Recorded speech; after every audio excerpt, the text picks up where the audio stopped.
Appreciate I it. can tell you this how mortgages work because they broke it down to me, and this is not my first rodeo on getting qualified for a house. When they tell you, let's say for instance, we're gonna use round numbers. The house is $100,000. Just gonna use a round number so you can wrap your brain around it.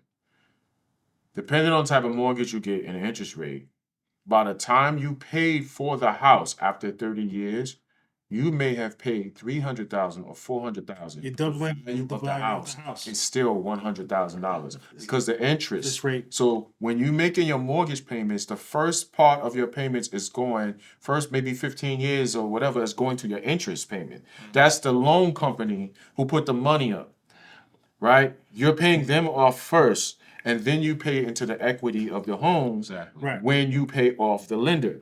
See, So this I went to Abyssinian Development's This is how they home make buyers program. This is how they make their money. So Yeah. for me thinking about economics and thinking about cooperative economics and community economics, it's like I know builders. You know what I'm saying? I know the cost of what it takes to get it built. Right. You know, if you have you get a loan and you build your house and you know without taking out a mortgage and you can completely buy the house straight outright, you don't got no mortgage. Right. You know what I'm saying? You may have to pay the taxes or whatever stuff property tax. on it. Right. But you're not paying a mortgage. You're not doubling your. So that's buying the land, Mhm. and then you get a loan to build the house. Right. So that happened to a friend of mine.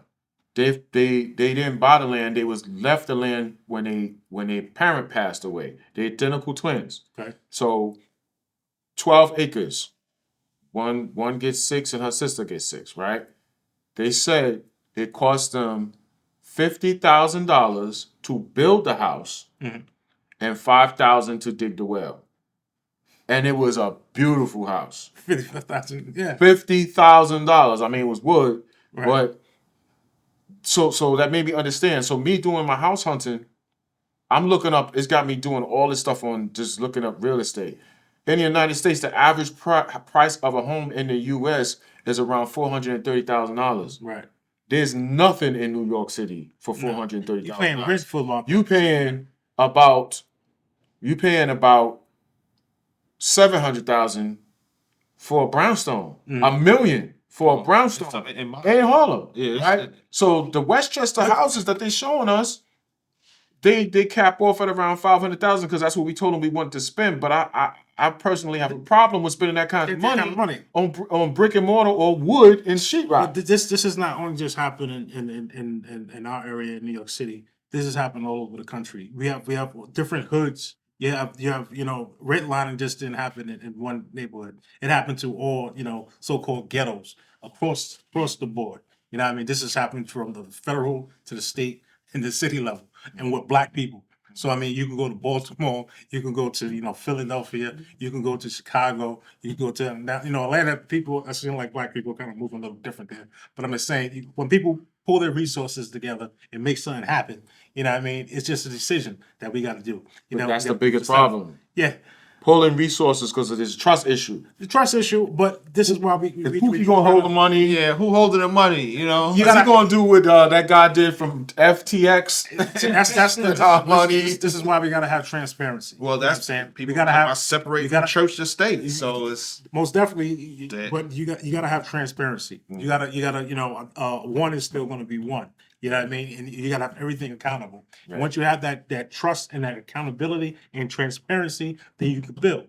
You know what I'm saying? So you gotta come correct. You know what I mean? To build, because people have been hurt, financially hurt. People have been swindled out of money. People have been scammed out of money. People have mismanagement out of money. So well, you can see that with some of the other countries, the black diaspora countries, Right. where it's 90-80% of predominantly that culture, and the corruption there is rampant. But you gotta They don't control the economic interest. No, it's controlled they by. don't control the economic interest. It's controlled you by gotta people who don't look understand, like this. 'cause people But it's been- going back to the corruption. Right. a lot of places Right. been colonized. Right. So, and through that colonization, it's been chaos and disruption, mismanagement, because they wanted the resources. I'm gonna say That's this. the whole idea. This is gonna bring us some controversy.